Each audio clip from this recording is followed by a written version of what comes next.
bit about equipment already. We've talked about cameras. I'm actually not biased, Nikon or Canon. I'm just saying, folks talk about this overheating thing, so I would look into that, especially if you're interested in doing extended shoots. Because like, for instance, though my Nikon doesn't get hot at the end of a 20-minute shot, if I'm doing shot after shot after shot after shot, if they're 5 seconds long, I also want to know it's not going to get hot. So I know Nikons don't. I would just look into that kind of thing about overheating. Panasonic's good. I kept mine on for an hour the other night. Oh, there you go. Okay, so okay, great. So there we are. So and then it was started to feel warm, and so it. Yeah, but still, at an hour. And again, you know, I think just turning it off between shots. Now that is another thing. Yeah, if you guys are on my Facebook at all, you know that sometimes when I'm running camera, I have the bad habit of I'll end the shot and it's kind of an automatic thing, and then I'll restart a shot. And so I'm like at the floor and I'm walking around, Yeah. And so one of the things that kind of became known with working with Blue Forge is, you know, that camera's probably always on. Because I wound up catching a lot of things, like the way actors were talking to each other, or I would have the camera on and I'd set it down and things would happen. And I'd be like, no, you will stay appropriate on my sets, because Big Brother is always watching, that kind of thing. But even so, it's never overheated. So I would say then Panasonics are also safe. Again, I'm not going to say no to Canons, because that Canon is the first thing I ever owned for still photography. I loved it. So I would just be aware and ask, you know, go to a place that has many different models and say, I need something that I can film with all day.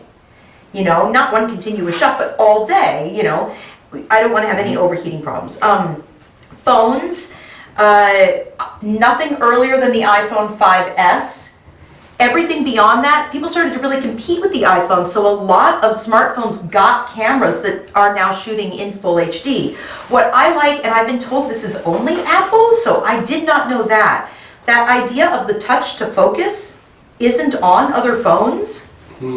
So if you are going to invest in a backup camera that is a phone, make sure it has one touch to focus. Because to me, that's such a winner chicken dinner, such a great element to have on a camera. So there's that. They're a wonderful backup camera, and sometimes even an exclusive camera. Let's see. Microphones, I've already said the Techstar is very nice. I do tend to avoid the Rhodes, but that's only with Nikons. They might be fine on other brands. Be comfortable and find a place. I think Amazon will let you do this. Try out a mic. Try it out, and then if you're like, no, I do not like the sound quality, return it and get a refund. Save your packaging, open everything very carefully, and try it out immediately the day it comes. Because that is one thing. You have to have a mic that you love.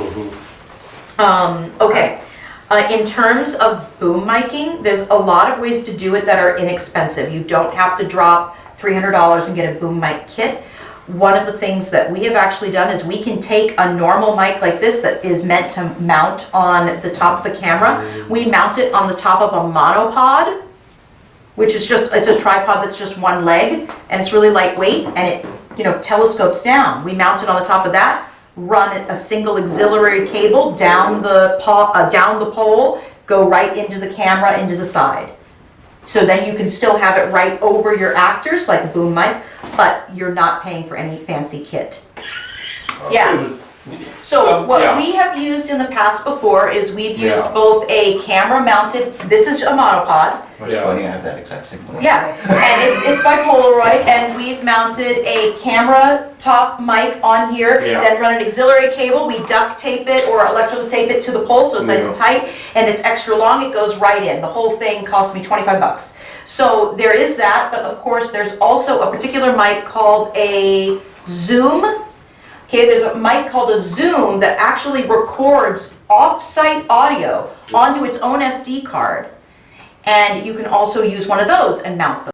Let me touch on booms, and then I'll touch on other kinds of mics. So the reason that we don't tend to use boom mics is that I have found that the way I shoot, I tend to like to be closer to people.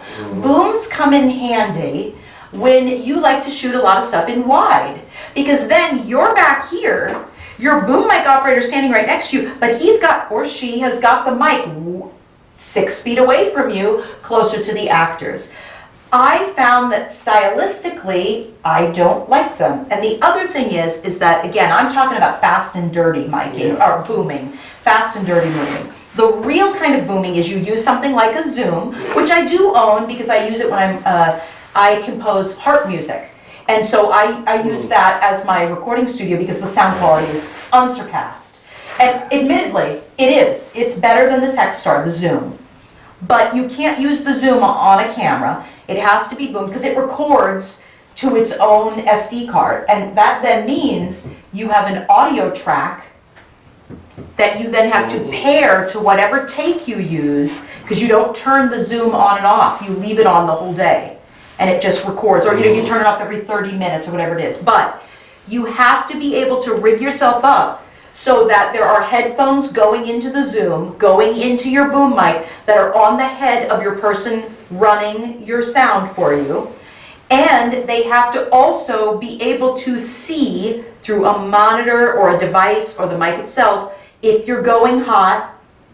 With the Zoom, the Zoom's monitor is on the Zoom, so it's way at the end of your pole. So again, those two suggestions are fast and dirty boom mic if you absolutely love wide shots and you want to have the mic way in. So the $300 kits that I'm talking about that are boom mic kits, they're going to give you all of those things. A way for your sound engineer, your mixer, to monitor your sound levels visually, also be listening to them, and be recording your sound off-site. Again, really think long and hard before you go that route, because as you can imagine, it's going to create it's literally weeks, and I do want to stress that. It's going to add literally weeks to your editing process, but some projects, people feel like they have to have it. Since it is about equipment, and you're mentioning the Zoom, Yeah. because I know I can plug it into my camera. There's an adapter for it. Oh, okay. That you can get one of the something did my tongue. The cables that Yes, the plug into little Zoom. auxiliary cable. Yeah, Yes. and you could. Will it override recording on board the Zoom? Will it then record It'll record onto the camera? Okay, great. See, Yeah. and this is why sometimes it's important to do these things live. So the model Zoom I have won't do it, but Okay. maybe the newer I was looking models at the will. H5N. There we go. Okay, so then that's good to know. Now still, that would be a little bit better because then if someone else is running camera for you, you could be standing next to them. They could have the Zoom mounted, okay? And because it's just like I said, amazing sound. But then your eyes, oh no, your eyes as a director need to be on the screen. Anyway, someone could be watching that tiny little screen to see if something goes hot, because that can be hard. And sometimes you really don't hear it because to you, it's just, there's two characters and they're yelling. You know, or sometimes it's something odd like a cupboard door closing and it like hits a glass and then you can't remove that. You have to literally take it all out and put in something ambient. Okay, so in terms of what I just call the entire family of like wearable mics, what we have found is that it's incredibly difficult for me to hide them. For them to pick up and not have rustly clothes stuff going on, it's very hard for me to hide them. I have to move much slower in order to not get battery packs or wires or the mic itself, and it has slowed me down. Am I against them? Absolutely not. Do whatever you can to get the sound you need in the moment. And I think if someone said, say one statement about what mic to use, boom, wearable, whatever, one statement, I would say, do whatever you need to do to get the sound you need in the moment. Whatever that is, run with that. Now, one thing that I do, like the scene that I did with that one gal, Yeah. is that I specifically said, wear something that we can hide mics in. Be sure and wear something that we can. And your sound was beautiful in a restaurant. Was the restaurant open when you filmed? No, we closed it. They did the close it, whole okay. upper floor. No, the whole. They don't open up till 4 o'clock, and she gave us from like 10 o'clock till 4 o'clock. Now, actually, that's another good example, and we have worked out, bars, for instance, have different rules. Yeah. Like, for instance, even when they're closed, if someone is behind the counter, it's supposed to be someone with a bartender's license, Which I okay? have. Yeah, and actually, interestingly enough, I've put out calls before where I'm like, I want to know anybody with a license. And I'm like, yep, okay, you got cast, you got cast, you got cast. And I'm like, I will often write characters that can literally be played by a man or a woman, any age, any race, whatever it is. Because I'm like, to me, that part isn't important. What they're doing is important. So, and we talk to the location, can we come in for 1 hour, 2 hours prior to your opening or after close? And then we will stay after you open and we'll feed cast and crew. And Yep. I've always gotten in that way. Have you ever used Okay. Have you ever used a Nagra recorder? Have you ever heard of that? No, I haven't. It's the original, one of the old, it's still really good. One of the original recorders, federal government used to use them for informants and undercover, but at the same time, Hollywood uses them. And then once in a while, you'll see in some of the older films, you'll see somebody's got a little square thing on their back. Right. That's an old Nagra recorder. It records directly in there, you get excellent sound. But of course, then you gotta take it off and tie it in with Right. with the rest of the film. Yeah. Yeah. Oh, that's interesting. No, Okay. look it up. So then in terms of software, folks always ask, what editing software do you use? And this is a relatively major issue, and I'm very particular about it.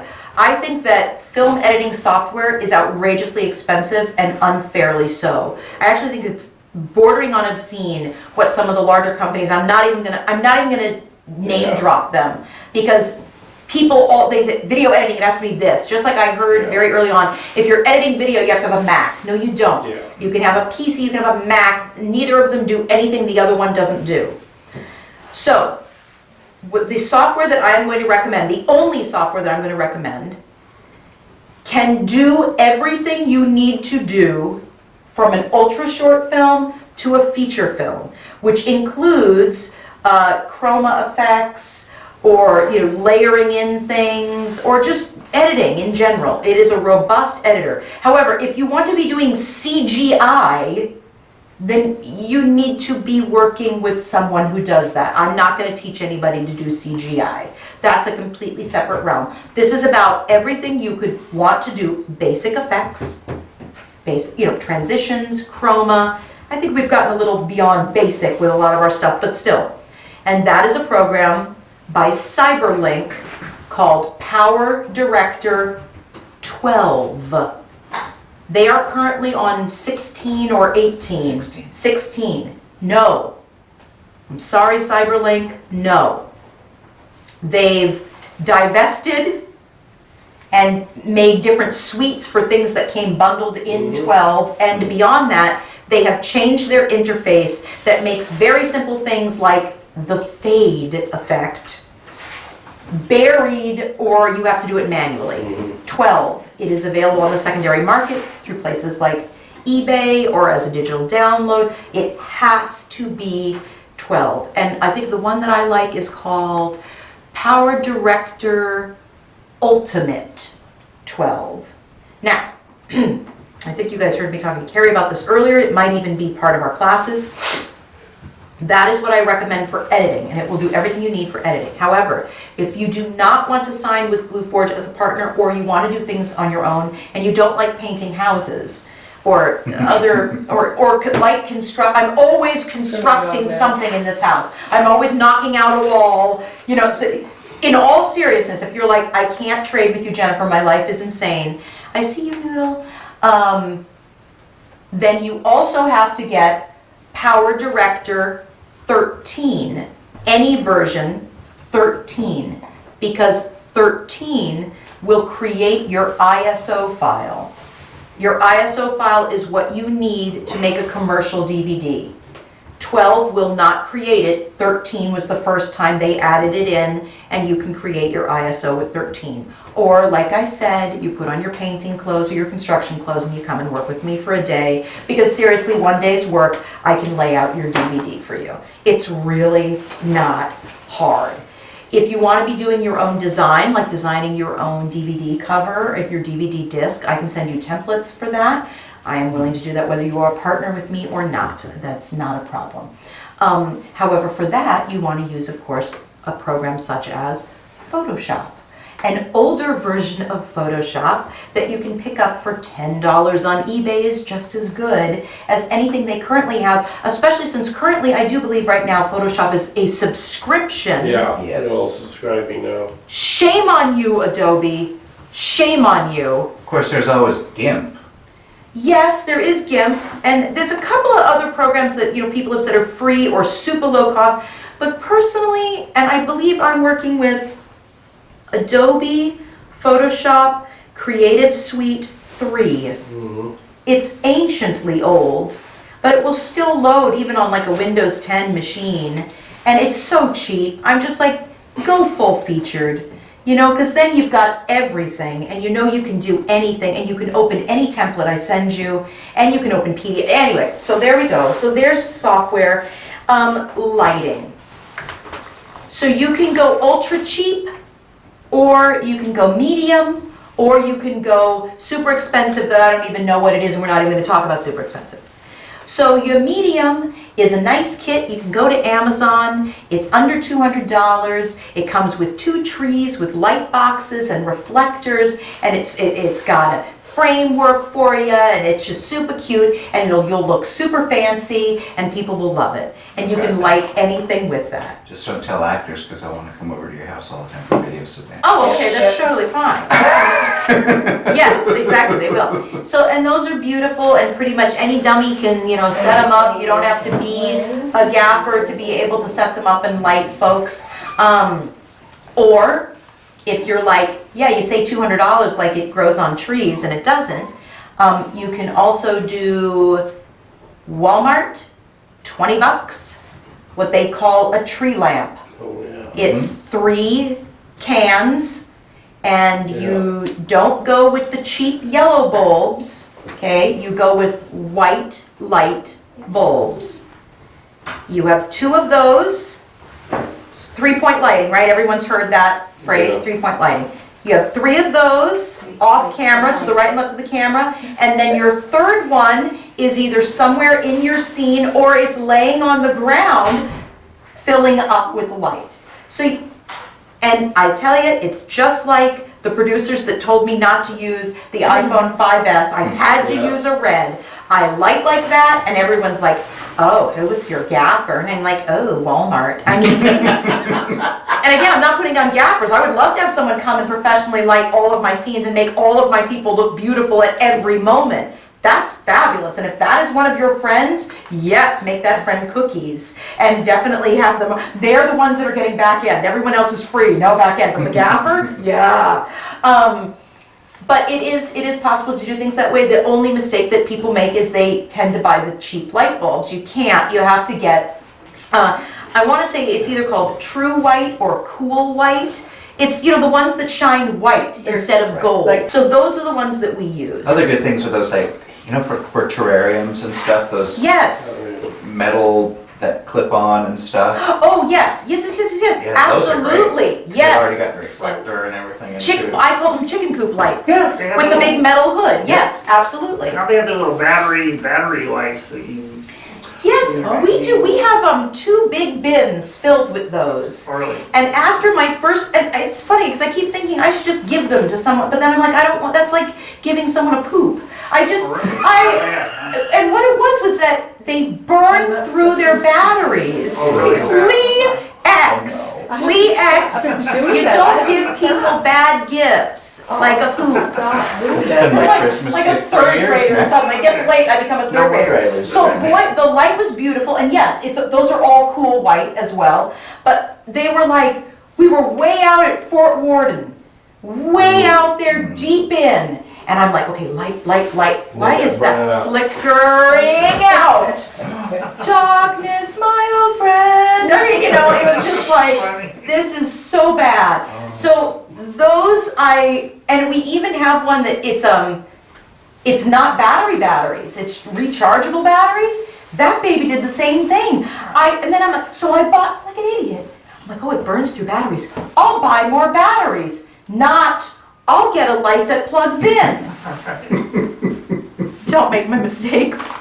So I would avoid those if you can. Yeah, they're ultra portable, and so that makes them really useful, but they do tend to burn through batteries. Okay, That is it for this little section. And guess what? We are on to section 18 out of 20. One question, the medium lights, what were the type of medium lights that were under 200 that you suggested? Oh, so actually, what I say cheap, Walmart, 20 bucks a tree. Right. Medium, $120 to $200 for a quick and easy lighting kit at Amazon. And I believe it's just called lighting kit. Yeah, you can look them up. Mine came with 4. They came with the umbrella lights, the box The light, soft two soft boxes, and it came with 3 backdrops. For Okay, the screen. this is exactly the kit that someone bought for us. That's exactly Oh, yeah. the kit. It's got the So green, it's the gotta black, be and the super white. popular. Like anytime anyone it's starts to great. even type in light, it must come up. Like they must have a sponsored something or other. But I mean, like ours is literally still in the box. Because I'm just like, for so long I've been working with my Walmart trees. They have names like Walter, and I'm just nervous. And so anyway, so that's my medium. And then my fancy, my high priced, I would be like, those are the lights that it's like more soft boxes, more umbrella lights, more reflectors, more, it's just more of the same thing. Now, I will also say that even that medium option, the lighting kit that Christopher's talking about that we have right in the other room, we have had some locations turn us down because I said I was bringing in lights. That's another thing. So I will say, maybe I have such good luck with locations because I walk in with my camera strapped to my hand and I'm like, this is it. This is all I'm gonna bring in. It's because I mean, they think camera, they think this, they think film, they think giant lights that are gonna knock over their stuff and get in their customer's way. So admittedly, I'm like, this is the way this space is lit, this is how my actors will look. And I'll usually maybe sneak in a small reflector, or actually, we've used the back of we have the scripts on a whiteboard, on a clipboard that's white. We'll even bounce light just with that, because if locations aren't comfortable, they won't have you back. And what's worse, they will slander you as a hassle of their day, and no one wants that. All right, so we'll stop there, and then we'll go on to our final.